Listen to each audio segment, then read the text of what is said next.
Kids, back, man, back. It's good to be back. Got the boys back together, and I'm back from surgery. Damon is no longer lonely. This is fantastic, man. Fight Society podcast. Matt Brown is with us. Damon Martin, of course. I'm Jeremy Loper. Welcome back, guys. Back in the OH with Matt Brown. That's right, I.O. Damon's still lonely. Thanks, man. Appreciate that. I'm just lonely over here sulking in my victory after Lomachenko beat Rigondeaux, and it's like the eighth fight. It's like the eighth fight in a row I picked against you, and you just keep. It was like 2, now it's like 6. Now it's like 8. We'll just keep jacking up the number. So you guys talked about this last week a little bit, like made like some kind of like pseudo bet or something. Not really pseudo bet, more of just like a bragging rights. Oh, bragging rights. All right, Matt's over here munching down. What are you munching on? Like, is that a Gatorade Power Bar? What the hell is that? Yeah, it's just a whey protein bar. One of my interns went over there and you said just buy me an awesome protein bar, and they didn't. I said it surprised me. Are you surprised? You seem surprised. Are you surprised? Very surprised. Very surprised. All right, you got to get closer to the microphone. I think it sounds like you're in another room. I don't want to hear you guys hear me chewing either. Oh, okay, I see. I was trying to get this thing down. What are you trying to be courteous? Trying to be courteous on the podcast, man. Well, this is the first time we've all been back together, certainly since the big victory down in Virginia Beach. I went down there with you. A bunch of our friends went down. Your family went down, and it was awesome. We were missing Damon, but there was a ton of support that came from Ohio, that came from some of the surrounding states. I didn't really know what the fights were going to be like there in Norfolk, Virginia Beach area.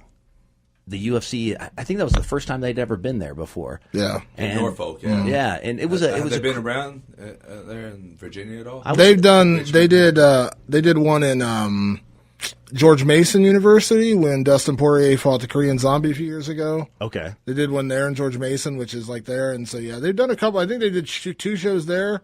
But this is the first one they've done in Virginia Beach, because I remember when we looked it up, I was like, this is way farther away than I imagined it being. Like, it didn't... I took 2 days to drive there from Ohio, man. I stopped at this killer casino over in Maryland. Oh, yeah. And, it was like a little quiet spot. Dude, I won $1,200.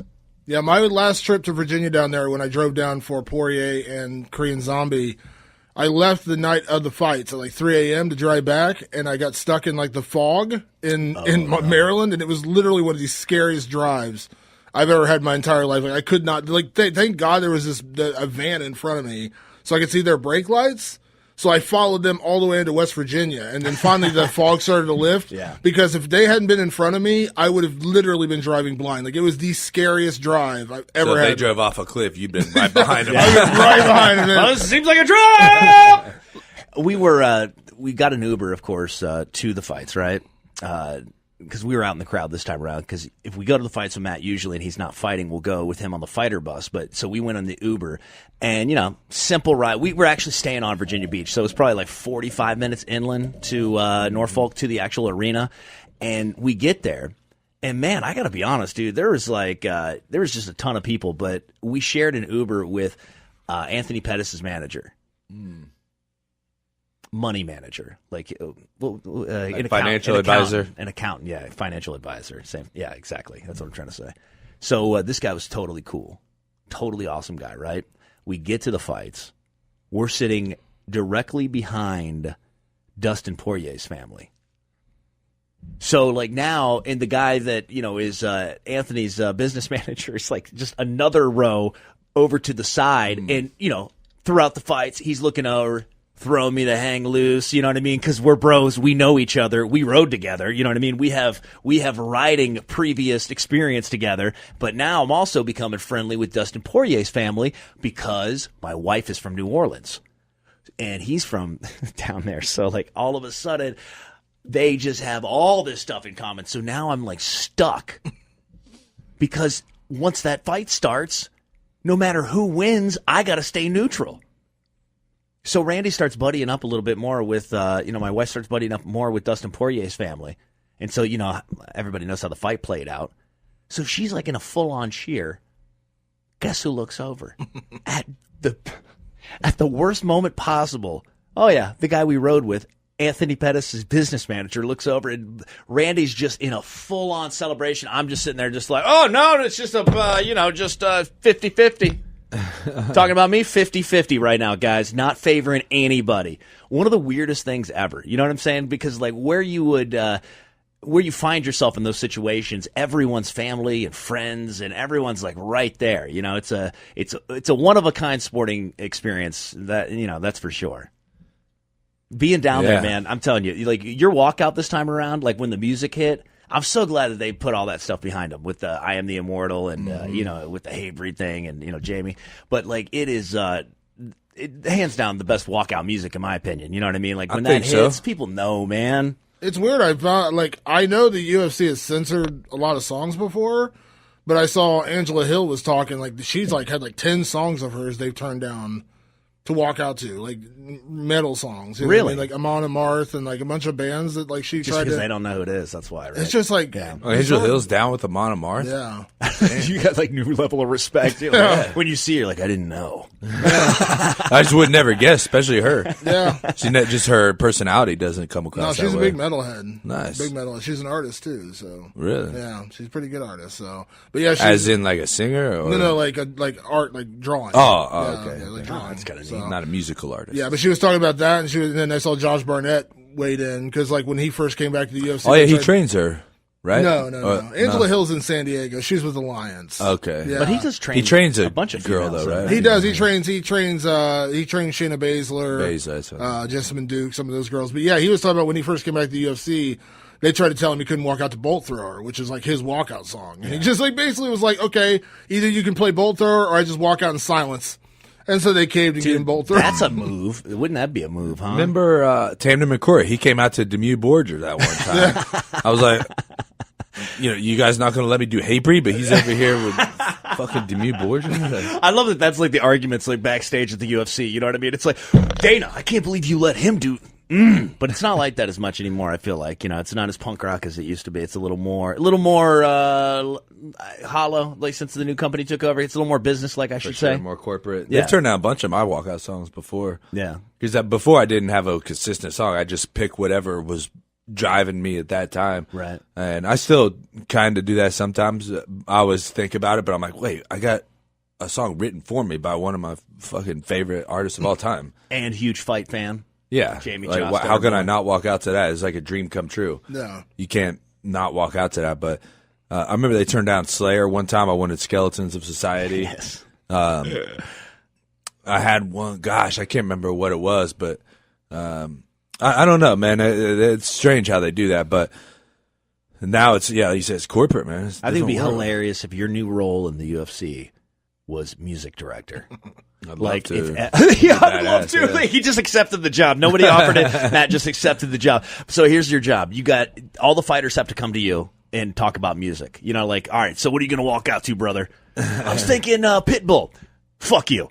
What about you, man? We just shoot people down until it's excellent music. Everybody wants to do hip hop, though. I don't know if I fit in that job. Another fucking hip hop song. But no, you have to get like the good hip hop. You got to find something like Gravediggers or something like amazing. There's a lot of great hip hop, and I love hip hop, but so we're gonna weed out the crap. There's far too much Drake going on at UFC events. Yeah, that's right. Well, let's go back to Lomachenko. That fight with Brandao was, it's kind of crazy, man. Like to see this on ESPN, the way it played out, the way that the media, I thought the lack of coverage before the fight was weird, and then the amount of coverage after the fight, it was like they just found out that those dudes were fighting like in the middle of the street, and they're like, "Hey, by the way, what's going on over here?" Here's the thing with that fight. Lomachenko-Rigondeaux was kind of like.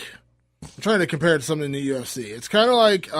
gosh, there's no way. Well, no, it's kind of... No, I'm not saying like skill level. I'm saying like the hardcores appreciate it. But neither of those guys are like Mayweather level of popularity. You know what I mean? That's like a hardcore fight fan. It was like UFC was a UFC 211. Kind of like him and Diego Sanchez, to be honest with you. People are like, these it's like when Stipe, that card with UFC was a UFC 211 when Stipe fought Dos Santos and you had Maya against Masvidal and you had Joanna against Jessica Andrade. Like we're all like, oh my God, like fight fans. It'd be are all like Maya versus Jacare. Yeah. Before either one of them ever tried to strike, right? Yeah, it's like Maya versus Jacare. like we'd all be geeking out to see it, but then like it would do like 100,000 pay-per-view buys. Yeah. You know what I mean? Like the casual audience, and that's where Lomachenko. Like everyone, like we just want to about, see the two grapple. We rave about Lomachenko, but we always have to remember, and I always remind people, we live inside the MMA bubble or the boxing bubble, the combat sports bubble. You know what I mean? Like when you go to ESPN.com, their number one story typically isn't a boxing story. It's NFL. It's basketball. My jam's not on the front page ever. Yeah. So we have to remind ourselves sometimes, like we do live in a bit of a bubble. So like we all were like geeking out hardcore about Lomachenko and Rigondeaux, but like the casual I get the audience, feeling that, especially with them putting this on ESPN, a big fight night, that they see the potential that boxing has kind of missed out on with what the UFC has done. They see that the boxing has just missed the boat on promoting guys right and putting on the right production. And there's so much that they've been fucking up for so long because they've stuck to this traditional platform for years, and they're just not getting away from it. And now I think, especially ESPN with their ratings just dying. I mean, gosh, does anybody watch ESPN anymore? Yeah. But they're still making gigantic mistakes. Like I said, bringing in Stephen A. Smith, this fucking douchebag. Like I was saying on Saturday, I was that like, guy's just I can't take this guy. I was like, I guarantee you, if the UFC re-ups with Fox for their new TV deal, I was like, you're gonna have Skip Bayless is gonna be the new analyst on Fox cards. Yeah, it's crazy because they guys, love it. They tell me that they love it when I call them a douchebag too, right? Oh, they love it because that's all they are. Is trolls. You got the mainstream guys that are like, oh, Stephen A. Smith said this, and or Skip Bayless thinks this, and then you got the people that actually know. They're like, he's a fucker, fuck him, he's a douchebag. So now you have this disparity, which creates more social media, which creates more talk. Which Here's the thing with like the Stephen A. Smiths and the Skip Baylesses of the world. Like they say, it's like that article. Did you guys hear about this article that came out after UFC 218, that guy from the Detroit Free Press? You hear about this guy? Like he said it was like a terrible show. There were no good fights. Oh, I did hear about that. And I was just like, and I put out a tweet and I said, you realize when guys like that say this, one of two things is happening. Either A, he's uneducated. Right. And he doesn't understand the sport. Or two, he's a troll and he's trying to get you to click on his article and get pissed off. That's all he's doing. That's what Skip Bayless has done for years. Do I really believe some of the stuff that Skip Bayless says? No, he says it to get a reaction from you. And so it's the same thing with Stephen A. Smith. But it's funny because a guy like the Detroit Free Press guy, he gets that reaction once and then he's forgotten about. Yeah. Skip Bayless somehow has built his career on this. Yeah, and we're still like playing into his bullshit. And he not only built his career, but like, he had his partner, Skip Bayless, and then now Stephen A. Smith stayed at ESPN. Skip makes more money probably at Fox. I think Shannon Sharp was the guy you were thinking about earlier when he of course, because we're talking off the air. Yeah, and I said he's brilliant Michael about Strahan. football. He knows everything about football. I You were thinking mean Shannon Sharp, and you said Strahan. Because it was just leading up to the Conor and Floyd Mayweather fight. I feel like any athlete that played football or basketball that had Floyd Mayweather's back all of a sudden listened to like two people do their breakdown of the fight, and then they just regurgitated that information for 2-3 months. And as a fight fan and somebody in the know, it annoys you. Well, what I hate is when it's fake, man. when all of a sudden you have an opinion. You don't have an opinion on Lomachenko, Rigondeaux. You don't have an opinion on Mikey Garcia or who else is great these days? I mean, there's 1,000 great fighters. I follow boxing, very intensely. I mean, there's a million good guys. You more than anybody else I know that follow boxing. Yeah, and now there's a big fight, and suddenly your opinion means something. But what's your opinion on Mikey Garcia? What's your opinion on Lomachenko? When he was 2-0 or 1-0, and then fought in a world title in his second fight and lost. He probably would have talked shit about him then, right? Because he lost his second fight and no good, right? So these guys, I don't try to come in and talk about football after exactly. I watch one football game a year. Buffalo Bills. Yeah, I watch one football game a year. I'll watch Ohio State. Yeah. If they do really well, I don't even know how. I think they missed the playoffs this year, right? Yeah. But it's like the thing with combat sports is, there are certain sports that are big, but not big enough to where you can just understand them by watching them enough. Like, I think you got to be I think soccer is one, to know the rules, to know what's going on, the fouls, the penalties, things like that, the time. I know it sounds dumb, but if you don't watch soccer and you turn on a soccer match, you're going to be lost. You need a specialized person to talk about soccer. NASCAR is another one, where it's a very specialized sport where yes, I understand the concept of a race. Right. But you don't understand drafting and, pit stops and all the things that go into it. And mixed martial arts and boxing. And the teams, too. It's like the teams in NASCAR, people don't get it. Like, what do you mean there's teams? Yeah, like, so it's like there's certain or like sports, the chase. Yeah, right. Yeah, like now, I remember when I got hired at Fox before they pivoted to video. Yep. One of the reasons they hired me was because with the UFC being on Fox now, is they needed specialized people to write about it, because you can't just hire any. MMA is such a specific sport. You can't just hire anybody that knows sports and expect them to understand mixed martial arts or understand how to interview a fighter. I'm comfortable. I've interviewed a lot of boxers. I've interviewed a lot of mixed martial artists, and I've done entertainment interviews through Nerdcore Movement. But if you said, hey, go interview, LeBron James. Now, I would be excited to interview LeBron James because he's an amazing basketball player, but I don't know every nuance of basketball.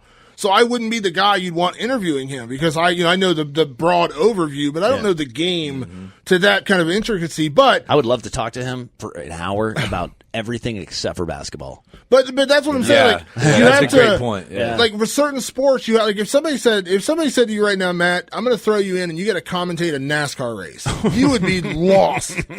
I watch more NASCAR than you realize, Damon. I would be lost. They're turning left Either again. What's going on? Yeah, golf, tennis.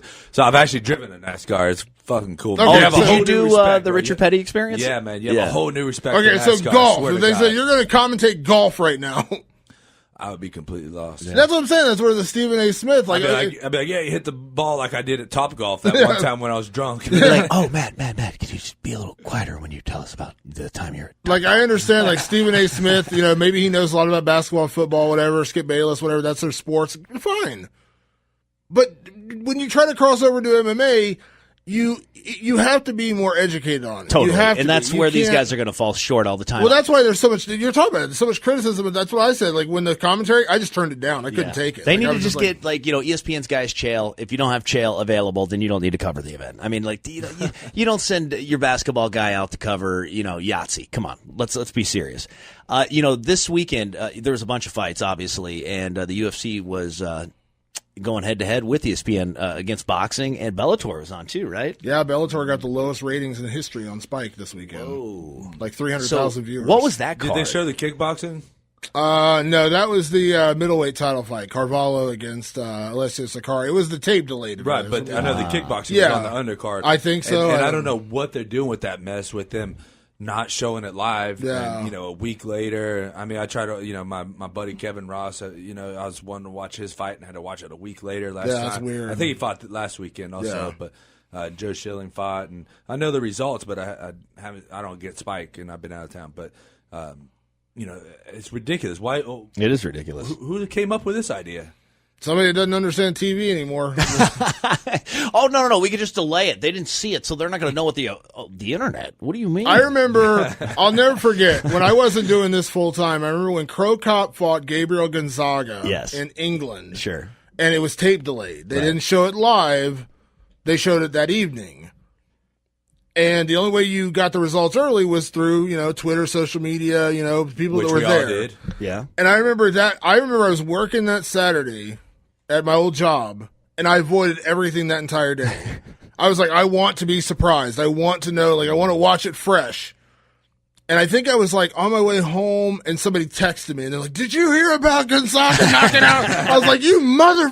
I was like, "I avoided this all day." Like Jim Ross called you. By God! But that's the point. It's unrealistic. It's unrealistic in 2017 to imagine you're not going to hear these results, or that people aren't going to care that it's 7 hours tape delayed. You got to do this insane, crazy thing.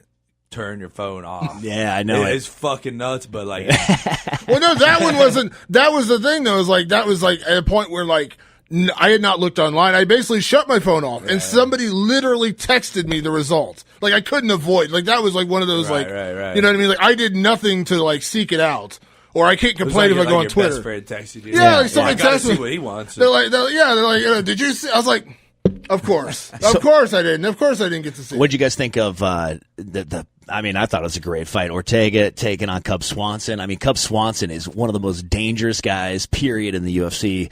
Ultra experienced, just a brawler. But when he gets in there, he's so technical too, man. I call him a brawler, but I mean, he loves to be in there, mixing it up in the clinch, and then he'll step back and he will throw one of the most beautiful roundhouse kicks to your face that you've ever seen. It's pretty amazing to watch him fight. It reminds me, I call him a technical brawler. It reminds me a little bit of the old Immortal over here. You know what I mean? Like, you don't mind getting in a brawl, but you're also very technical with it. Technical brawler. I think that's a compliment. I don't mean that as like I think that's a compliment. Like Cub Swanson, like certain guys, you can do. I think Robbie Lawler is a technical brawler. Like, he can get in the same kind of like those kind of moments where he's really technical at moments that he doesn't mind getting dirty. Specifically, I fought him, so I got a first-hand view. And he looks, he's a lot more technical than he looks. He looks like he's brawling. He's doing a lot of small techniques. So he probably brought my level of fighting up more than anybody else I've ever fought. That's cool. Yeah, I give him that compliment a lot. His IQ in the ring, I didn't give him any credit for, because doing interviews and stuff with him, I'm sitting here.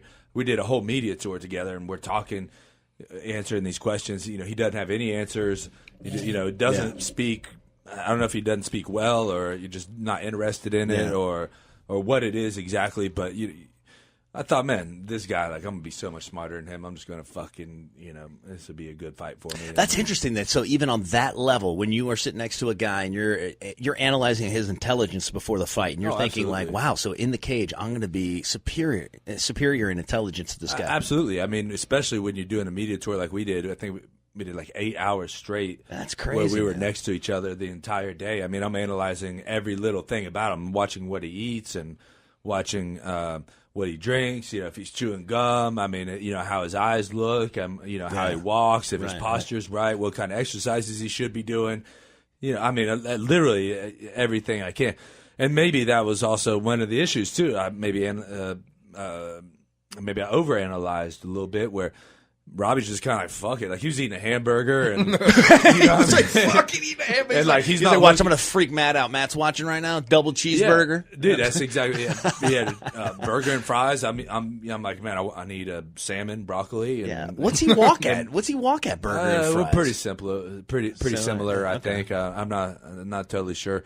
I would guess probably 190 to 195. And he used to fight a middleweight, so. Yeah, so I would guess we're very comparable in that regard. But yeah, I mean, I'm comparing, analyzing everything, and I don't think he was analyzing anything. I think he's just like, whatever, we're going to go fight, and I want any edge I can, and that's my personality versus his is different personalities, and it turned out to be a great fight that way. But his IQ when we stepped in there and fought was the highest IQ I feel like I've ever felt in a fight. That's interesting. Robbie, that's cool to know too. It's you say that about Robbie with the interviews. I've interviewed Robbie at least a dozen times, maybe 24 times throughout the course of his career. Turn on the camera, turn on the microphone. You might get 6 words out of him edgewise. Yeah, like you know what you're going to words. get before you interview. But I'll never forget Louisville, Kentucky, when Diego Sanchez fought Martin Kampman down there, and I think it was Mark Munoz and CB Dalloway. You remember that card? It was like the one card they had in Louisville. Yeah. I was down there, and it was a small card, so there wasn't a ton of people there. So all the fighters, everyone was at one hotel, and you know how everyone ends up at the fighter hotel bar. So I'm down there hanging out with Ryan Bader, just talking to his manager, just shooting the shit, hanging out. And Robbie's down there. And I had never, in all the years I've covered this sport, never really been in a social situation with Robbie. The most talkative, funny, well-spoken dude. And he was like, smiling, laughing, joking with me, messing around.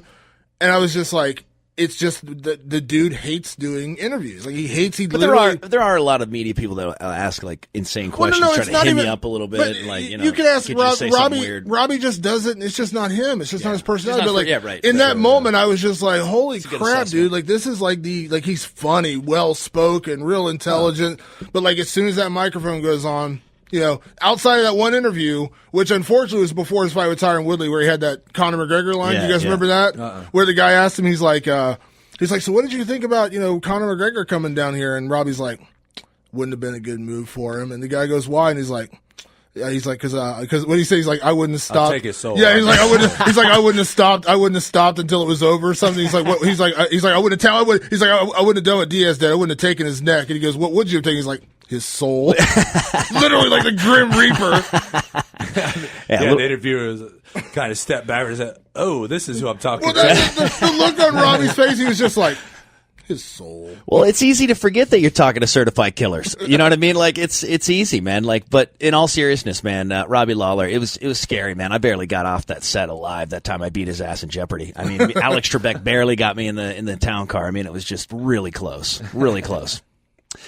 We have to kind of address, the UFC. I want to go back to Brian Ortega and Cub Swanson. I mean, you talk about a guy who has possibly the best jiu-jitsu that's not Brazilian in the UFC. Ortega? Yeah, and Brian Ortega. And basically forced that submission onto Cub Swanson.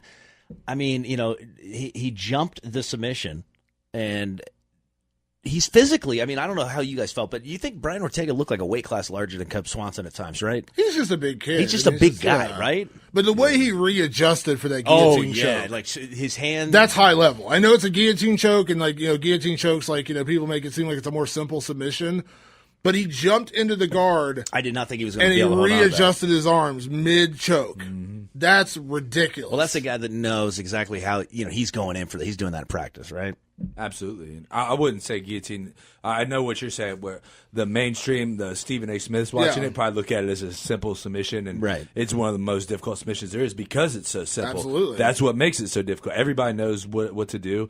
Everybody knows the defense, and if you defend it properly right away, it's a very, very difficult choke to get. But then there's those guys that really specialize in it. Obviously, Brian Ortega. Joe Stevenson is a great one. He showed me so many little details about the guillotine this last season, the Ultimate Fighter that I coached with TJ. We're in there coaching, and then after Joe lost his fight, even before he lost his fight, I'm just bugging Joe, poking him every day. Hey, man, why don't you teach me some shit, bro? I was like, I'll teach you all stand-up stuff if you want. And, he's a vet. There's not a whole lot you're going to show him that he hasn't already seen anyway. But I'm just poking him like, hey, man, teach me some guillotine, man. Yeah, Come on. Shit. And, man, he showed me some details that really changed the way I look at guillotine altogether, the offense and defensively. Yeah, he's one of those guys. Faber's one of those guys who always had that really sick guillotine. All the Team Alpha males. Yeah. He definitely imposed that on everybody. Benavidez, yeah. Benavidez landed some sick guillotines. Right. Remember that guillotine he had against Tim Elliott? It is the where he way had his arms trapped. I do remember. And he had to that. tap his feet to get out of it. Remember that? Yeah. Had to tap his feet. There's a little, especially Ruaya. They do a completely different type of guillotine too. Yeah. It's not really a guillotine, classical guillotine. Yeah. What would you call it? I don't know. More like a wrestling approach? There's a name that we use for that. I can't remember it, to be honest. It's not one of my things. I should probably do it more often, but I'd like to see you jump guard and do that a couple times, please. I will, bro. You've had some guillotine chokes, submissions, haven't you? Yeah, Tim Means. Yeah, that's right. That was a fucking awesome one. You know what I mean? Because that was which he did is not even similar see that to the Team Alpha Male style, Yeah. where you're not. It's not like a full guard guillotine or arm in guillotine. That's But one man, of those, if you've fuck, never- I'm not getting out of this. If you've never been stuck in a guillotine choke, it sucks real bad. Well, there's that moment when you realize. I mean, I don't know how it feels in the UFC, but in jiu-jitsu, you're fucked. I mean, that you're like, fight now. Fuck. It's very the best way, and obviously I'm nowhere near knowing what it goes like, but that's what one thing Cub Swanson said. He's like, in that moment, you feel like you're going to die. Like, it's the way I would describe it, and see if I'm right about this, Matt, when you get caught in a guillotine, it's like very claustrophobic. You know what I mean? Because your arm, his arm's around your neck, so your head's kind of encased, and so you're kind of cut off. And then when they pull guard, they're like, does that make sense? Like, very claustrophobic move. You're right, because there's so many little details, and a lot of times the fight will be over those little details, right? Because it's hard to just get your head out, but if defended properly, straight away, the guy's just going to have a really hard time. But it's those little details, and once you as a defender lose the details to the offensive guy, I mean, it happens so quick. And you may, I think most guys probably don't really, they might feel claustrophobic if they're locked in straight away, and then it takes a few seconds. It depends on the type of guillotine too, where there's a throat choke guillotine, then there's the blood choke guillotine, the carotid artery, and then there's some guys do it a little slower. Some guys will Joe Stevenson showed me some ways where you can kind of let the guy think that he's getting out, and then it actually puts him in a little deeper. So there's tons of different ways that it comes about, but once that thing is in, it happens so fast. And I mean, you just know it. I mean, and there's so little that you can do about it.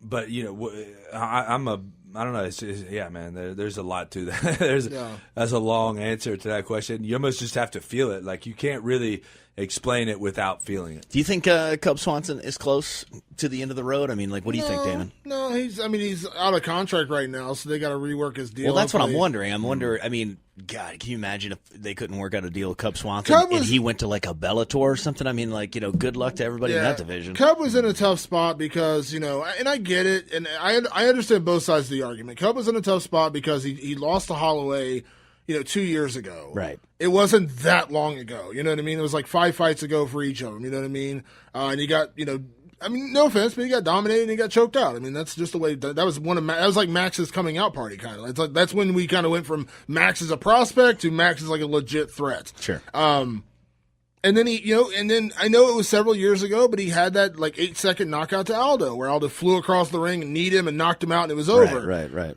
I understand the argument that you're like Cub, and then like he had his chance when he fought Frankie Edgar. If he would have beaten Frankie, he would have gotten that title shot, and then Frankie just mauled him. Remember that fight down in Austin?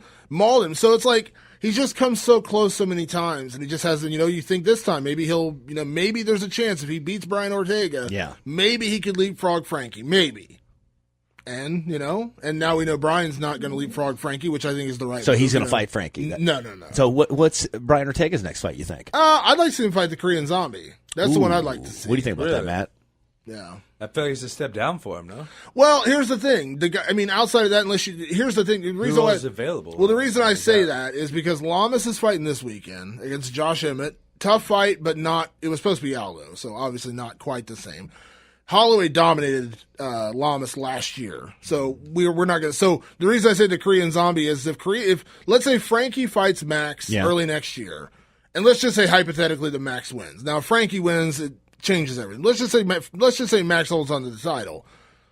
Do you really want if Lamas fights Ortega? And let's say Lamas wins because Lamas is a beast. You don't just walk past that dude. Is anyone really going to be hyped up to see Lamas Holloway too? After we just saw that a year and a half ago. Versus the Korean Zombie, who we've never seen, against Holloway. Look what he did. Where's Zombie ranked? In he's like. Let's see. He is the Korean Zombie. He is 11th. He's 11th. Go-Ho Choi. No. Chan Sung Jung. Oh, of course. What am I talking about? Sorry.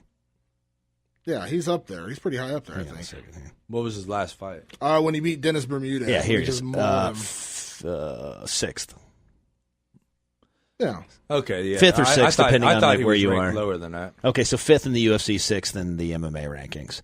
But, also in this division, you have Jeremy Stevens, Yair Rodriguez, Dennis Bermudez. Yeah, Chan Sung Jung is 5th. He's ahead of Ortega. Now, Ortega will probably leapfrog him this week. Because Cub was number 4. Sure, him and Yair would be a hell of a fight. Yeah, that would be amazing, right? You talk about two fight, guys at the top of their respective games. Because Yair Rodriguez, it was, I hated what he did to. But I hated what he did to BJ Penn. That was just not. Yeah, but I think you got to take a little bit more time with Yair. After what happened with him and Frankie, Frankie just. I understand there's no shame in losing to Frankie Edgar. But I think with a guy like Yair, I think, you give him like a Jeremy Stevens. You give him, a little bit I'd love to see that fight, too. A little slower path. Jeremy has a fight, though, right? Do-Ho Choi fighting the Korean Superboy, yeah. Okay. Yeah. But even, like you were saying, with Jeremy Stevens and Ortega, have they fought yet? They haven't Jeremy fought. Stevens and Ortega? Yeah. No.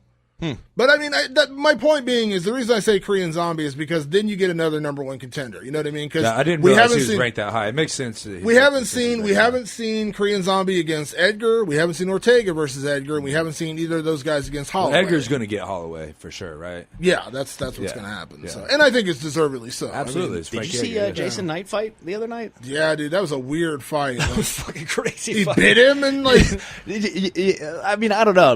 There was a couple people saying, hey man, if you put your fingers in my mouth, I will bite you. What do you think about that, Matt? Do you remember when Wes Sims bit Frank Mir back in the day? That's the first thing I thought of, when I seen it too. I don't know.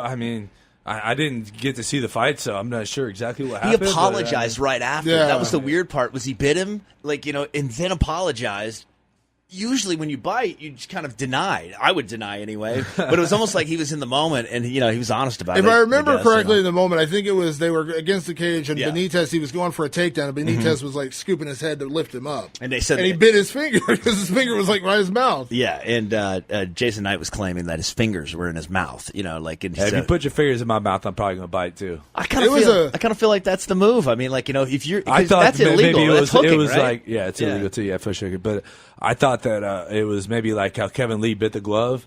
Ooh, yeah. That was badass, but he bit his own glove. Yeah. So it wasn't anything like it actually. But it's just like it was a weird performance because I thought that was one of the fights I was sure that Jason Knight was going to win. Like I was like, that's a lock. If you're asking me a lock on that card, he takes a lot of damage.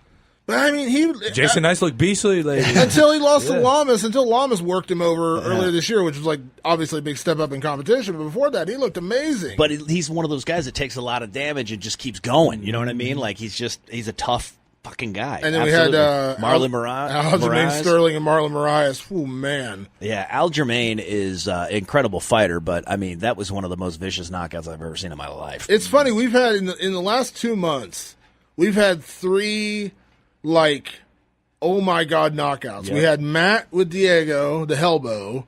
We had Ngannou on Overeem taking his soul out of his body with that uppercut. Yeah. And then we had Moraes and Sterling. Like those are the kind of knockouts like when they happen, you're like, oh my God. And then immediately after you're like, is he okay? Like is he? No, it's fucking cool. Like in 2 years, like the way Diego it's gonna be fell, cool to look back, like the way he turned into rubber. Like when you watch that replay, totally, it was like his. I think I wrote it in my recap of your fight. I was like, it's like you pulled his skeleton out of his body. His whole body just turned to rubber, which is scary. And then, like, when Overeem got knocked out, his toes curled. Yeah, that was hard to see. You know what I mean? Like, his legs stiffened, you know what I mean? Like, those are those knockouts. And then, like, Aljo, when he went down. He was out for a while, man. He was out for several minutes. Yeah. And, like, Moraes didn't enjoy his victory in that moment. He was kind of scared. Yeah, I could see it on his face. And, like, you could see it was all over Matt Serra and Ray Longa. I mean, it was, it was tough, man. Like, anytime that happens to anybody. But that card, I thought, was better than I anticipated it being. Watching those fights on Saturday. Solid. Yeah. You got some good fights this weekend, though. Robbie Lawler and Rafael dos Anjos. That's the one. What do you think about that, Matt? Man, I'll tell you what, man. If Robbie's in the right place, man, he's a very, very hard guy to beat. Sometimes I wonder, he's been around for so long, taking, had lots of hard fights. You have to wonder how much his heart and soul is still in it.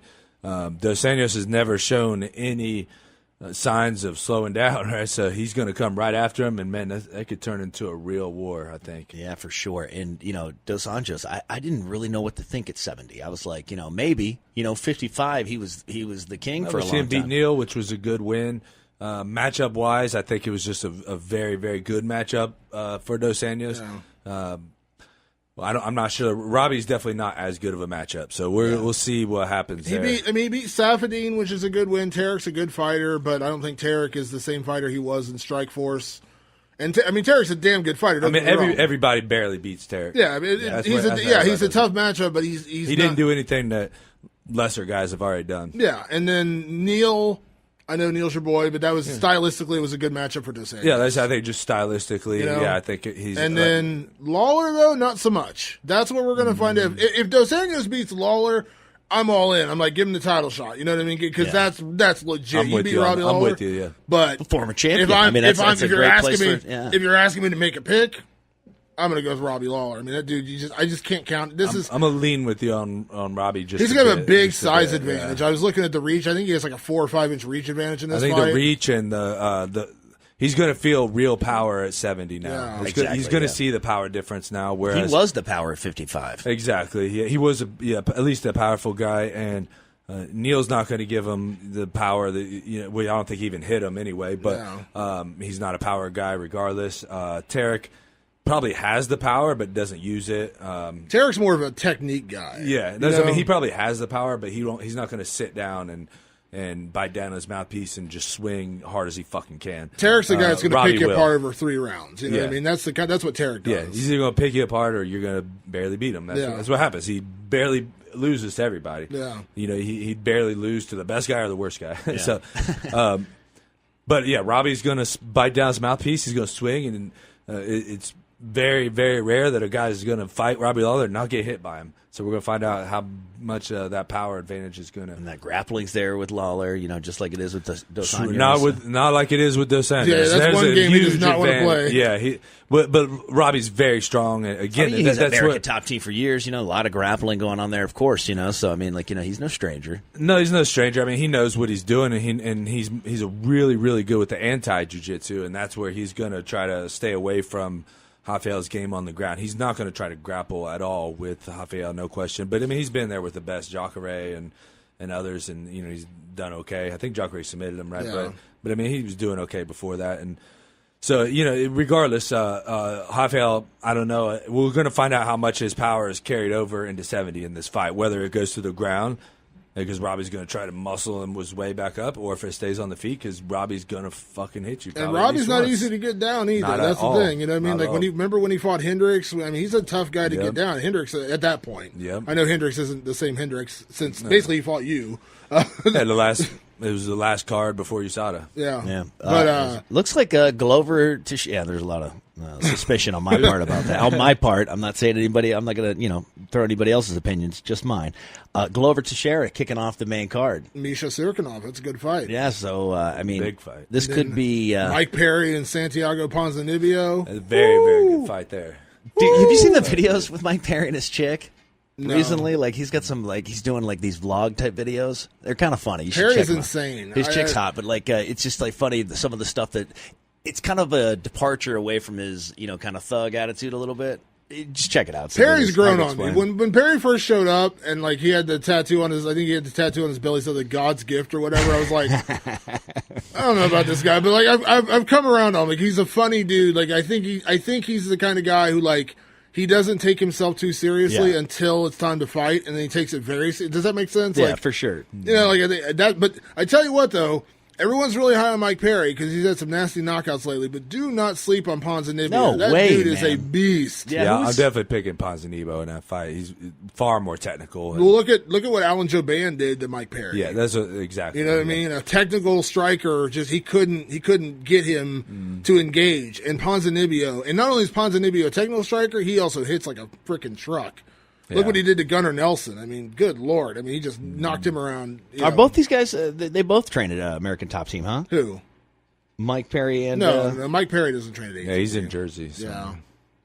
Yeah, Ponzinibbio is at ATT. Yeah. So here's my question, Matt, since this is your division. Dana has said this, but I think it's Dana being Dana, that Lawler or Dos Anjos will get the next title shot against Tyron Woodley. Or do you look at Colby Covington? I know it's a name that not everyone likes to mention right now, but Colby's right there as well.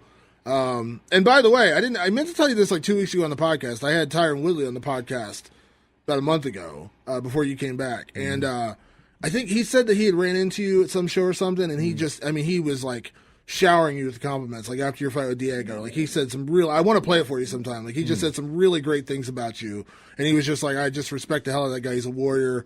And he's I know we had some, online beef or whatever, but he's I ran into him, and he's he's just a straight up dude. He's just a straight up dude. No beef with him anymore. But he was really complimentary of you, around that fight, and I just wanted to share that with you because I know you and Tyron had a little bit of a little bit of online beef, but he was very, very complimentary, and he's just you're a straight up warrior, which Yeah, but fuck his podcast partner Dean Thomas. I got beef. One of my good buddies, man. Yeah, Come nice, on. nice. No, that's cool, man. I mean, what can I say? He's done great, and he did better than I expected him to. And man, he's fucking knocked some people out. So, he beat Wonder Boy twice, knocked the shit out of Lawler. So, I mean, I have a lot of respect for him. My thing at that time was, mainly I want to see guys fight. Yeah. You know what I mean? I believe in fighting. Yeah. So. Either way, it's all over. It is what it is. I respect him. He respects me. So, hopefully one day we can still get in the cage and get it done. But we'll see what happens between Woodley's. now and then. I mean, Woodley's proven himself to be, man. People don't like to give him a lot of respect, but he's proven to be the welterweight champ. But I am curious about what you need to do is put some respect on his name, okay? I think it's going to be interesting with the fight this weekend because Lawler came back. He didn't have the greatest fight against Cowboy. Yeah. Wasn't his best night. No. You know what I mean? But he pulled it off, though. He did, but if he goes out there and murks Dos Anjos, knocks him out, puts him away, then I'd be on board for Lawler or Woodley too. But if he doesn't, if he wins, but it's I mean, it's hard to give it to Colby off that wasn't a solid performance against Maia. I mean, he got outstruck by Maia for a round. But you got outstruck still, by Maia, period. But I mean, Maia looked like K1 champion in there. But man. you got it. But Colby, but you can't. But you can't deny. I mean, Colby beating him and Kim back to back. Those are big wins. Absolutely, you know what I mean? And by the end of the fight, Maia was a bloody mess. You know what I mean? Absolutely, you can't take that away from him.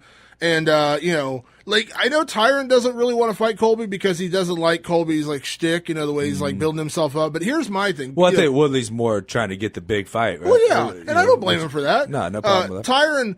Here's the thing. Tyron's had kind of a love-hate relationship with fans. You know what I mean? Some people love him, and he's had some whatever. I think if he fights Colby, man, that's a guarantee people are going to be on his side because no one is on Colby's side right now. So it's you want to turn people the one around. thing I do think about the Colby matchup for him is Colby could bring a lot of attention to the fight, and I think it's a really, really good matchup for Tyron. Probably the best matchup he's had, and I mean he's beat these other guys, but I think that's the easiest matchup out there for him. I mean Colby's not going to be able to wrestle with him, I don't think, at least not out wrestle him, and again Colby's striking is horrid. It's some of the worst striking in the UFC. You got outstruck by Damian Maia. Yeah, that is not the best. Yeah, I mean, I think Damian Maia went back to Brazil and got his black belt in Muay Thai. The K1 champ is the quote of the show. It's K1 Maia. Yeah. That's his new name. K1 Maia. Damian K1 Maia. Yeah, I'd be interested to see how it plays out this weekend, though. See who gets a title shot. You know what Damon, I mean? your boy Mike Perry trained at American Top Team in Orlando at one point. Oh, okay. I knew that I had seen his name associated, but I guess Did he just go down there for a week, or did he train there at camp? Or? No, at Longwood in Orlando. It's an American Top Team affiliate. Ben Saunders. Yeah, so the main Saunders headquarters is down in. Is it Ben Saunders owns it? Or? I think he's one of the main people. Yeah, but now I guess Mike Perry's working out at the UFC gym in Orlando. They had one of those in Virginia Beach. Yeah, they got them all over now. I know, not at Columbus. Have you been to the new? Have you been to the Performance Institute yet? Yeah, a bunch of times. How is it? I mean, it's cool. There's a nice big gym and a lot of good people there. You got the physical therapy, you get free food, you get the little sleep room things, sleep pods. The strength and conditioning coaches are good. That's what I went there for. That's part of the world that I have interest in, and so I talked to those guys a lot. Learned a lot about how they do things. They have a lot of scientific, technological stuff there. So, yeah, it was a good time, man. I learned a lot of stuff. I think it's a great thing. I think it's a great thing for the fighters. Unfortunately, it favors those in Vegas. That's the only. But I mean, that's Ngannou. I mean, you can put it anywhere, and it's going to favor whoever's there. So Ngannou moved to Vegas, so that's where he trains now. That's his home spot. I heard Vegas moved to Ngannou. I know Kelvin Gastelum went out there for his last camp. He went out there for the entire camp. Which I'm surprised people do that. It's strange, but yeah, maybe it's just some people they're just not great at managing their money. Well, like Donald Cerrone, he's just I'm just going to go live at the Institute for a while. You know what I mean? If you think about it, about it, because I know, I hear all the time about how expensive a training camp is. You know what I mean? If you weigh the cost of okay, let's rent an Airbnb for 2 months. Yeah, right. The thing is, there at the institute, they don't have sleeping. Well, no, that's what I'm saying. So you still have to get a hotel. Well, that's what I'm saying. Let's say you Okay. get an Airbnb for 2 months, an Airbnb for you and 2 coaches or whatever, and you stay there. Let's say that's X amount. Let's say it's a couple $1,000s for a couple months. You know what I mean? You rent it for whatever Airbnb. The money you save though on food and having all the stuff in one facility, everything's free. You get physical therapy. You get all all the recovery stuff. So I can imagine you could probably weigh the cost of okay, I pay $3,000 for a house for 6 weeks or whatever versus the $10,000 I would have spent at home, on food and going to strength conditioning. Which I'll probably go out there a lot more. I mean, I'm good friends with Robert Follis, and he's opening his own gym out there now. So I'll probably go out there, stay with him at his house, and so all that conversation about the UFC headquarters and all that, maybe leaving Vegas, none of that's true then, as far as you know. Looks like everything's status quo. But leaving Vegas? Yeah, because there was some conversation there for a while that maybe they weren't going to stick around in Vegas. Maybe they were going to move the operation out to Los Angeles, and people were getting concerned about that. I never heard this. I never heard this. I have no idea, to be honest. I mean, they're certainly not moving the Performance Institute. Yeah, right. When I think that's their headquarters too. They have all their offices there now. So what is like in size comparison? Because when I came out to your house in Denver, we went out to the Muscle Farm facility, which blew my mind. That's a beautiful. They just have it on point. So is it similar at the Training Institute, or is it more like health oriented? Yeah, they're built completely different layouts, and of course the UFC Institute, like I said, has the cafeteria, with the offices and everything there. So. There's a lot of differences on that. In terms of mat space, it was probably comparable mat space, probably comparable bags, probably comparable recovery type stuff. But, Muscle Farm doesn't have some of the other things like the physical therapy. They said a cafeteria. There's certain differences, but Muscle Farm just moved their whole facility out to Burbank, actually, there right outside of L.A., and they're redoing the whole thing, and it's going to be an awesome thing out there too. So I've been out there, and they're still laying out the facility right now, and it's going to be a badass place. So will they keep Denver open, or will that? No, Denver's already closed down. No kidding. Yeah. Man, it breaks my heart. That facility was so. You know what I'm saying? It's just so bad. Obviously, they brought all this stuff with them, but I mean, it's still such an awesome room. It was such an awesome room, and now they have this essentially the same thing. They literally just packed everything up and moved it to the new facility out there. And that's cool, man. Everything's getting set up right now. We just had the Fight to Win Pro out there last week. Oh, awesome. Yeah, I called the one in Cleveland and the one here in Columbus. Oh, yeah, cool. Yeah. So they had, who was on that? Eddie Cummings, I think, was the main event. Nicky Ryan, Gordon's little brother. Yeah. A purple belt, submitting black belts. No kidding. Jesus. Those Fight to Win, it's awesome, man. It's cool. Yeah. The guy that runs that, Seth Daniels. He just got his black belt yesterday. Oh, did he? Congratulations to him, man. Seth's been real good to me, and you could see, that. I mean, it's so when you see his setup, man. He's got trucks. They bring that out. It's like the old school Kumite setup, but they're grappling. And the cool thing is, it's not like a lot of local MMA events, like when you go and you bring your kids and there's people screaming and there's beers being thrown everywhere. It's just like a lot, because on the regional circuit it gets like that. It's all competitors and their family, really. Yeah, and then but also kids that go to the gym, that go to the kids classes, and they can go and they can see the fighting spirit of the guys that are competitors, and they can make choices one day that I might want to compete, and I can do that, especially on that stage, because win or lose on that stage, if you're somebody at a gym locally and Fight to Win is coming to your area and you consider yourself somewhat of an intermediate or whatever sort of jiu-jitsu fighter, I would look into doing it, man, because that's a once in a lifetime experience in my opinion.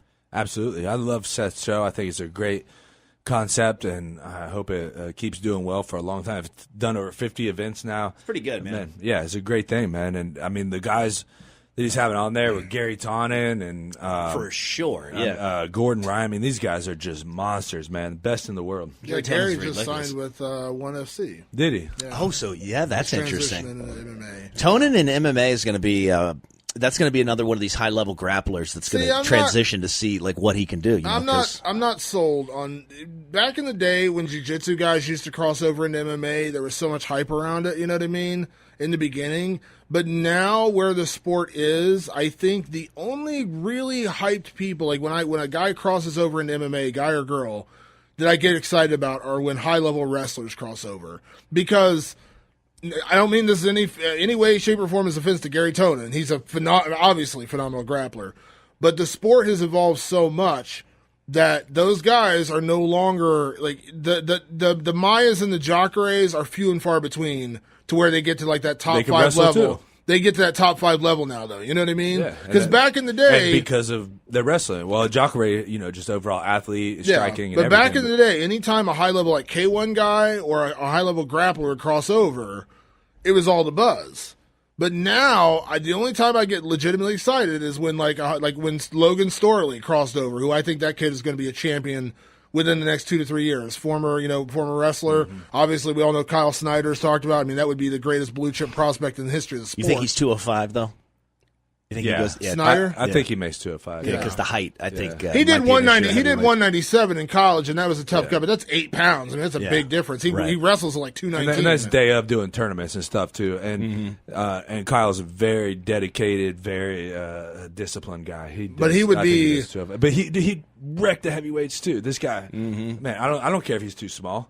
Yeah, I mean, like DC did. I mean, DC is the same size as but Kyle. Like when Askren crossed over, like there's guys like that, but like I don't get the same. I'll tell you the difference between Tannen though is that I think a lot of guys, those great jiu-jitsu guys, come over relying on their jiu-jitsu, and I think Tannen's going to be different. For one, he's got John Danaher, great mind, who's guiding him along the way. He's training with GSP. I think he's going to come over, and I talked to him actually. He came out to Muscle Farm and did some training, and talking to him, I said, man, when you ever go do MMA? And he's like, I want to get my striking better and this and that. Like, his head is on his shoulders, right? Still a young kid too, has his head on his shoulders, and he's not delusional about where he is. Yeah, he's not like a Shinya Aoki that's going to come in and just try to do his jiu-jitsu or an MNR, just do leg locks or something. So I totally get your point, and I think guys get way too obsessed or way too reliant on what they're good at, right? And don't really figure out all the ways to funnel guys like a Ryan Hall. Like, he never hasn't figured out yet at least, ways to funnel guys into his jiu-jitsu. He's just trying to do jiu-jitsu. Yeah. And I think Tannen is smarter, more athletic, and more disciplined than that, to be honest. My thing is, I totally get what you're saying, though. I think it's like, I sit there cautiously optimistic now. You know what I mean? Like, back in the day when it would happen, like, I remember, I don't know why I always bring up this guy. I kind of feel bad when I bring up this guy. Do you remember a K1 fighter named Stefan Blitz Lako? Remember him? Of course, yeah. He got his jaw broken by Badr Hari. Yeah, well, he came into MMA in Pride. He came into Pride. I remember I remember everyone's like, oh my God, this is like one of the greatest kickboxers, blah, blah, blah. And he just got, just mauled. He just got, he couldn't stop a takedown to save his life. he just got obliterated. And that was one of those wake-up calls where I'm just like, dude, you cannot come into this sport anymore with one discipline and think you're going to win. So I'm excited for a Gary Toner or Gordon Ryan or any of these high-level guys to come over, but, what's that one, Dylan Dennis, the guy, Connor's boy. Awesome. Let me see you win a few fights and actually win some stand-up fights. I totally. I'm not going to even argue with that at all.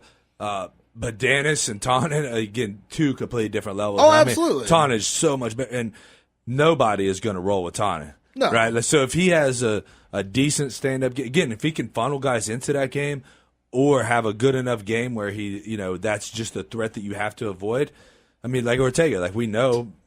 Avoid his jiu-jitsu, but here he is attacking, in the jiu-jitsu with the stand-up, and he's funneling guys there. That's the whole key, right? That you funnel guys to your strength. But if somebody said to me, Gary Tonin is crossing over to MMA or Jaden Cox is crossing over to MMA, of course, I would be like, oh my God, Jaden Cox. It's like I think one of the big differences there is a wrestler can pick up jiu-jitsu way faster than a jiu-jitsu guy can pick up wrestling. Oh my God, it's not close. Right? You have to, you can. Jiu-jitsu can work for many different body types that still applies to MMA. In wrestling, your body type to go to jiu-jitsu or to MMA, you have to be an offensive wrestler. Just a defensive. If you're just a defensive guy, that blocks shots and does a lot of down blocking and stuff, it doesn't really help you in MMA because nobody's going to try to take you down. They're just going to try to knock you out, right? So, but pretty much all of jiu-jitsu applies to MMA. That's why that's why not only because Kyle Snyder is, in my opinion, going to be a 2-time gold medalist, world champion, best wrestler in the world right now. The reason why I think he transitions into MMA and becomes a champion whenever the hell he wants is he's such an offensive wrestler. He's a takedown machine. He is not a defensive guy. The greatest wrestlers in the world. He gets it on the legs and he's fucking taking them down. Yeah, it's insane. He had the match against the Russian, the Iranian. Yeah, unbelievable. But yeah, you're right. Not every wrestler is built. When you watch even college, when you watch folk style, you watch freestyle. Some guys you can look at and say this guy would not do well in MMA. His style is not built. They're very defensive, more of catching you on Euro takedown, reversals, things like that. A lot of guys. There's tons of guys that get 1 point in wrestling and stall. Yeah.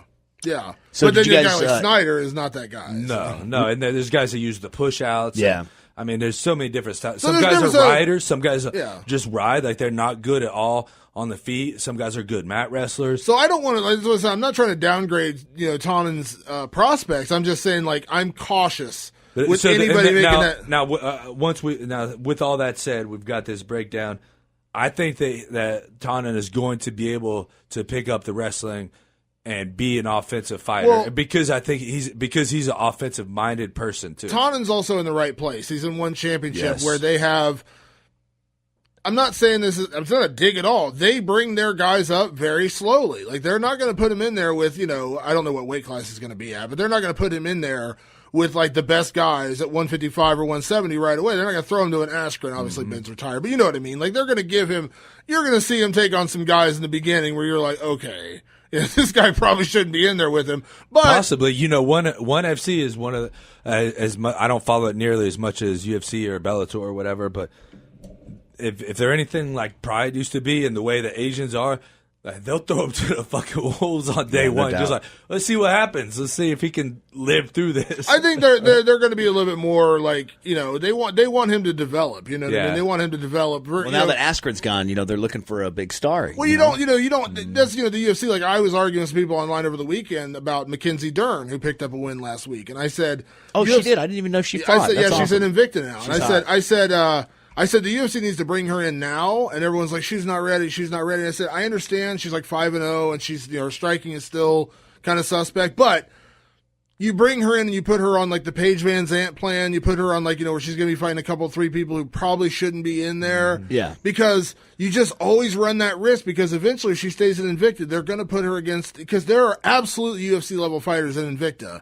And if she loses, then it all goes away. You know what I mean? Like, I'm not saying you have to feed her to the sharks. She doesn't have to take on, Joanna Jędrzejczyk tomorrow. You know what I mean? But then a lot of people think that I don't, one loss and it's all gone, and like Paige lost and she came back and she's got the hype again. Well, it's look at losses Tisha are Torres. good for you. Tisha Torres was fighting Rose Namajunas and Paige Van Zant in her second and third professional fights.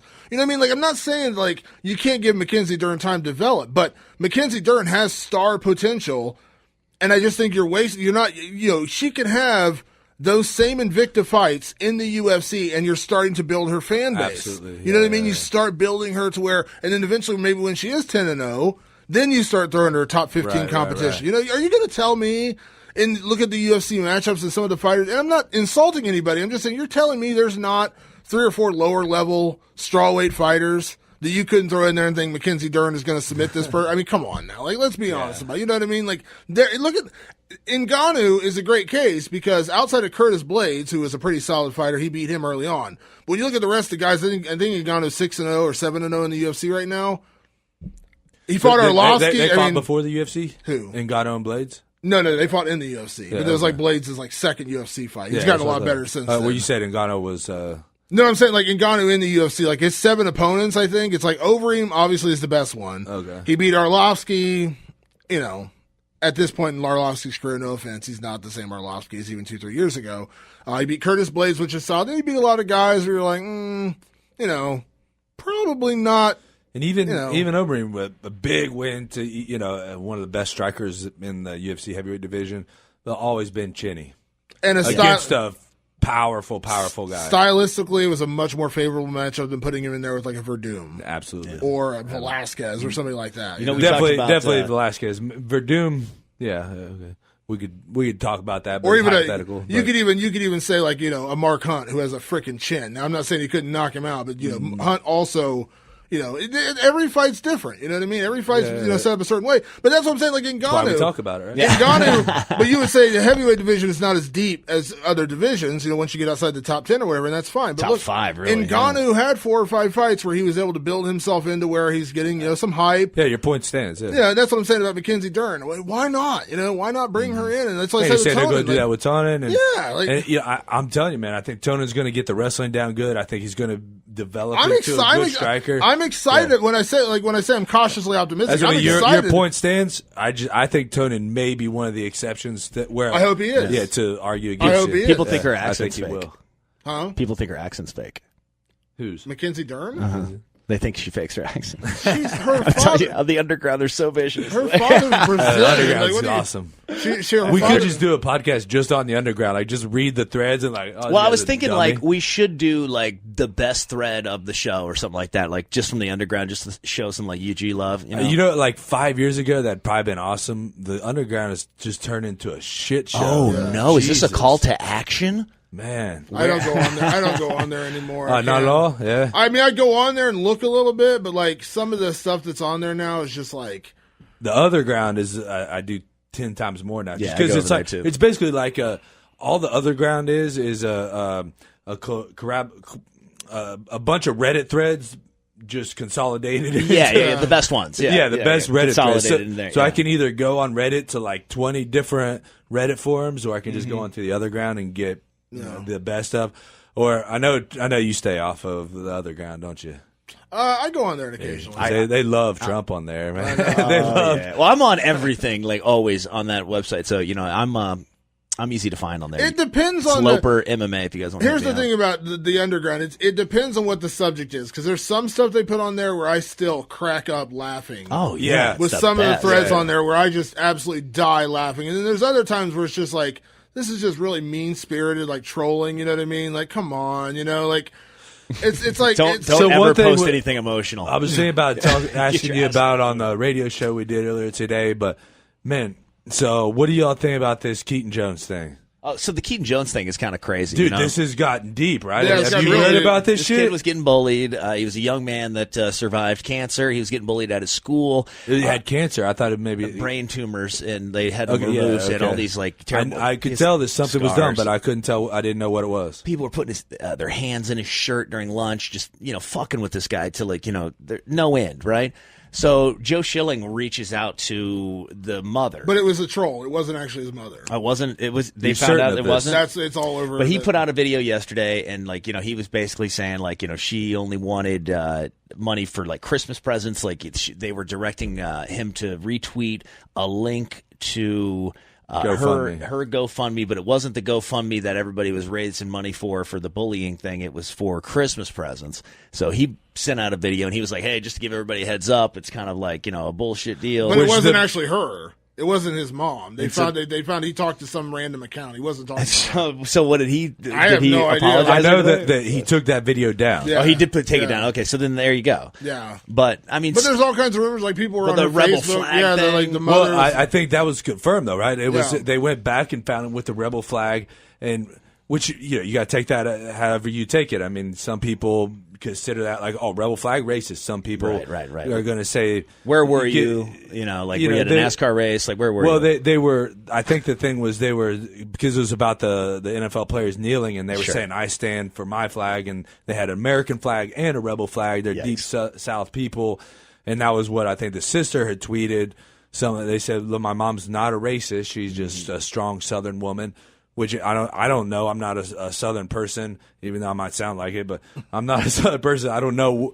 I mean, I what grew up that in the South my means. whole life, and I mean, it's definitely prevalent. I mean, like I'm But from is South it- Florida, like but you know what I mean? Like not even like the real South, like. But is that okay? So I see someone with the rebel flag. Okay, they're certainly racist. I mean, I don't Is it- know is it about that simple? I just think it's people Is that it? are there's no. It's not that simple. There's people that are from the South that rock it that are probably less socially aware than other people. Like they just choose to ignore the fact that it's offensive to other people, but they feel that it is the right that they have as a Southern American to rock that flag. And some people just look at it as kind of like a Dukes of Hazzard homage that aren't exactly in tune with. See, I haven't lived in the South. It's really come under fire in the last 5 years, See, right? I don't think- mean, like that Yeah, people are really especially like in the last let's since get it the out of church here. shooting thing. Yeah, Like right?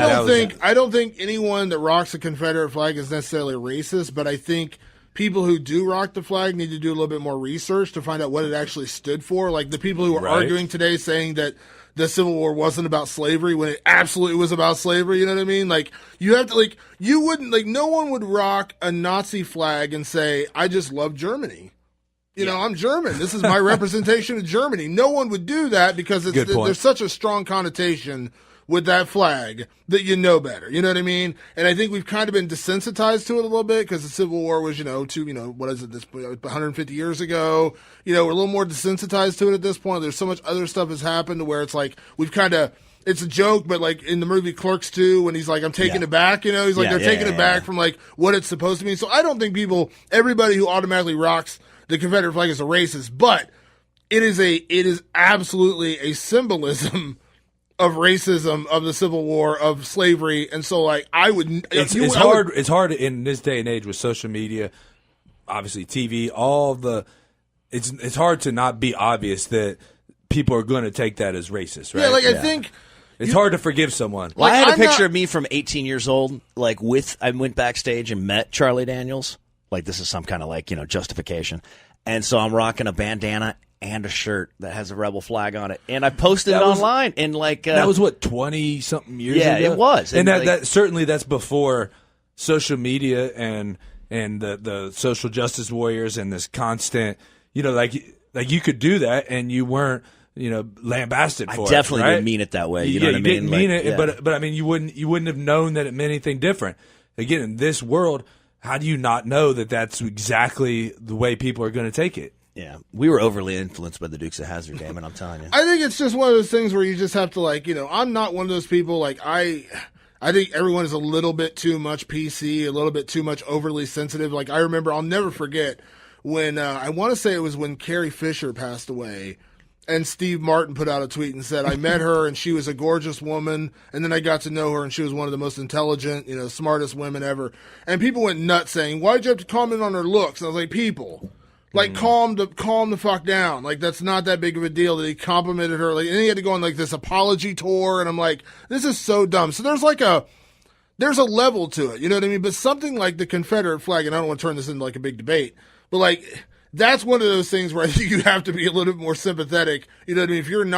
If you're not a black person, African American person, you can't say how offended they are or aren't by this symbol of racism. Right. You know Yeah. what I mean? Safe bet. Don't rock it. Yeah. I do have a bit of news. Badahari coming back in March. I knew that. To fight Rico Verhoeven. Yep. That's awesome. Yeah, that's real fucking cool. Yeah. Badahari is just one of those outlaws, dude. A real life outlaw. You don't know what the fuck is going to happen. That's with that the guy. dude.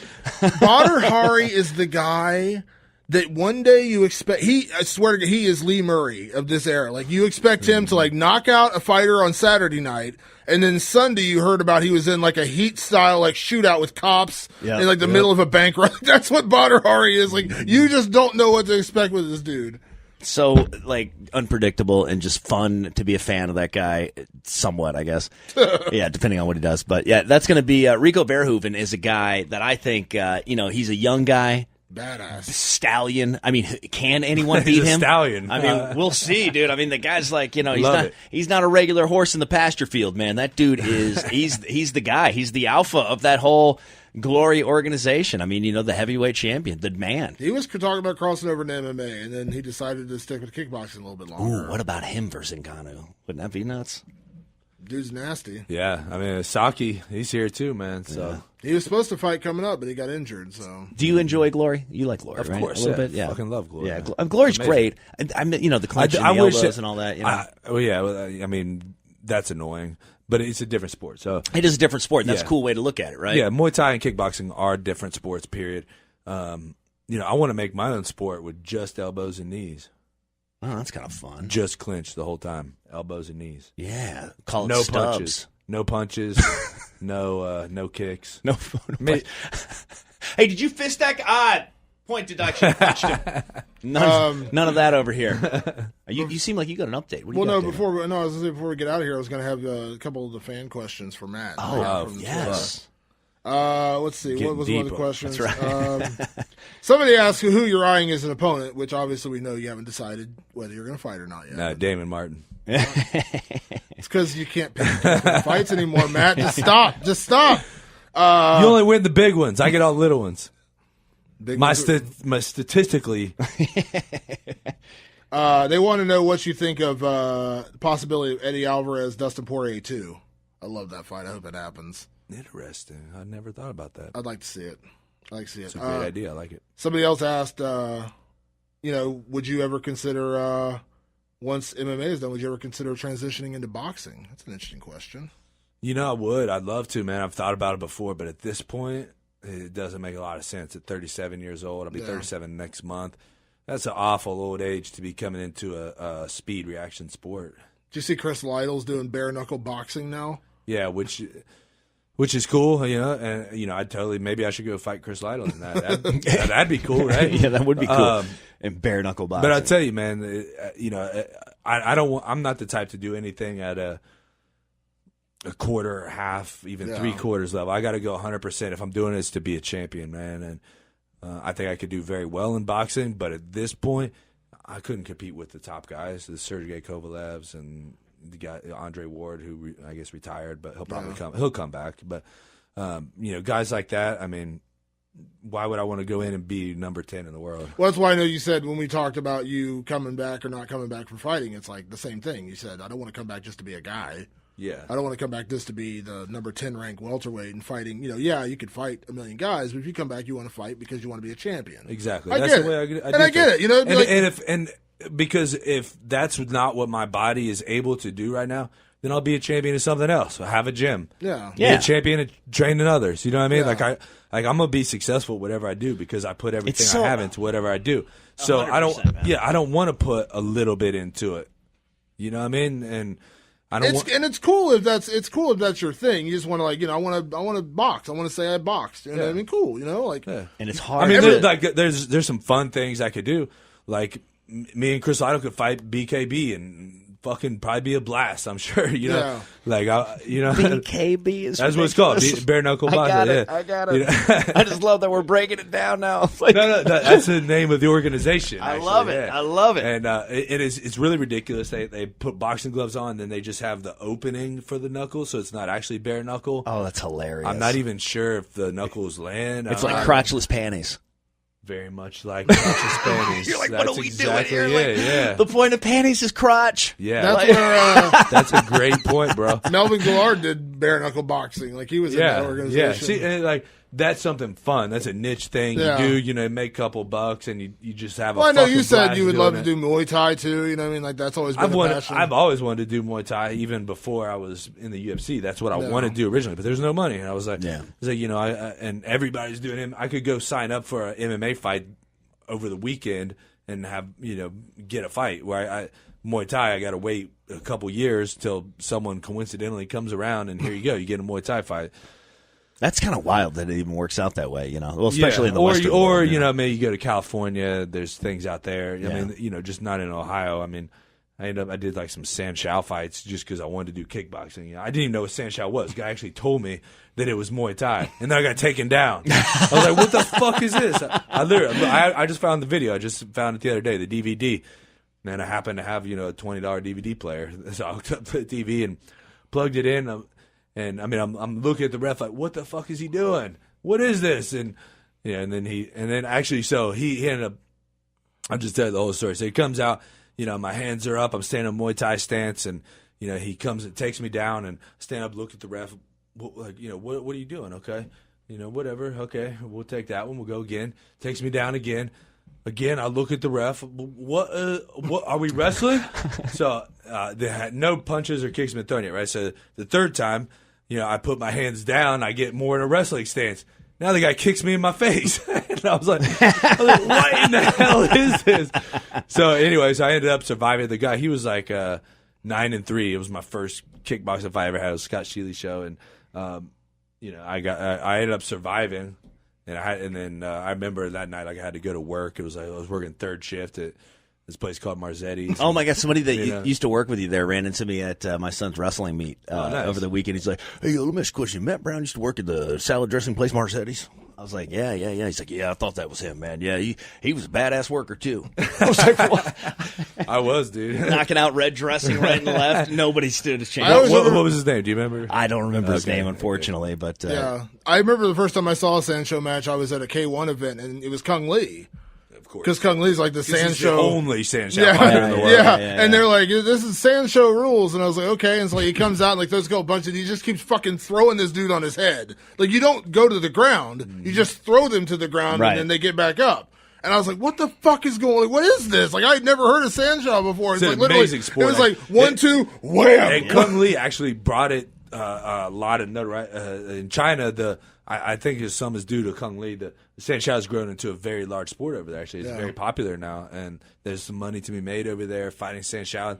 And there's some ridiculous guys that have learned a lot of Greco-Roman style throws and stuff over there. Fucking dude, you look it up on YouTube, man. You'll find some guys doing some amazing tosses and throws, and it's a beautiful sport, man. Just an amazingly beautiful sport. That's awesome, man. I want to give a shout out to my son who went 4-1 this weekend in wrestling, Jaden Loper, and my daughter Kaylee, who won second all around in gymnastics. I know they check out the podcast, so I want to give them a little shout. But is there anything else we need to get family to? of athletes over here. Well, for right now, we're doing well, man. We got 2 more on the way, so hopefully.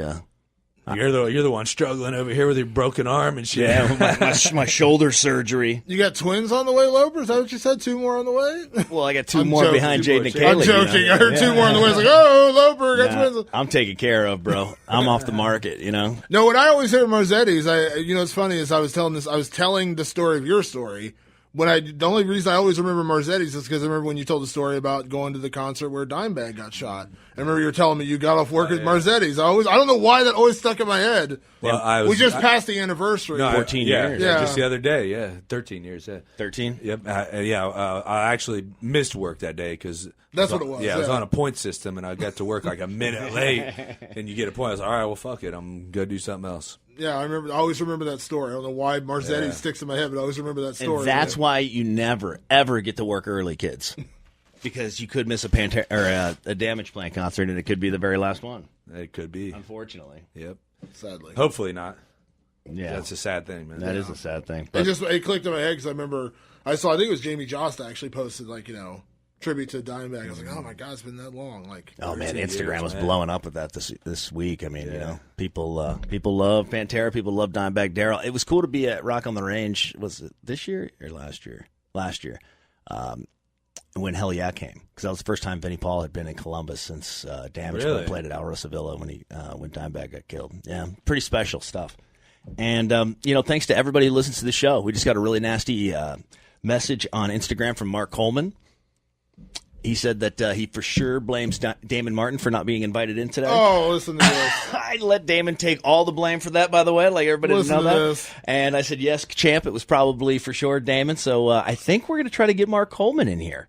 Yes. Next week. So we'll see if the champ will arrive. Matt Brown, dude, I don't want to let you leave the state, man. Wish we could see you next week, but hopefully we'll see you before too long. We will see what happens. This guy, I got a few questions on Twitter too, I guess. Okay, you want to ask one? Well, they were asked to me. All right. It wants me to play a Christmas song on guitar. Oh. Should I do this? Well, you got to tell me what Christmas song. You got to get a guitar here first. Does Dimmu Borgir have a Christmas song? The new Cradle of Filth, I think, has Jingle Bells on it. Okay, there you go. I am Santa Claus. Any other that's when you know tweets? That's when you know we need to get the fuck out of here. Yeah. Any other fan-worthy tweets? We'll tweet more later. As for now, we got Damon over here humming Iron Man, so we got to get the fuck out of here. All right, we'll see you guys next time. Matt Brown at I Am the Immortal. You can check out all of his training and combat equipment. ICE, Immortal Combat Equipment. Check out Damon Martin at NerdcoreMovement.com for everything television, comics, and nerd culture. Check out my radio show. We do it 5 days a week with Randy Razor, Loper, and Randy.com. Randy with an I, and subscribe to my vlog channel. See you next week. Fight Society Podcast. Thank you, guys.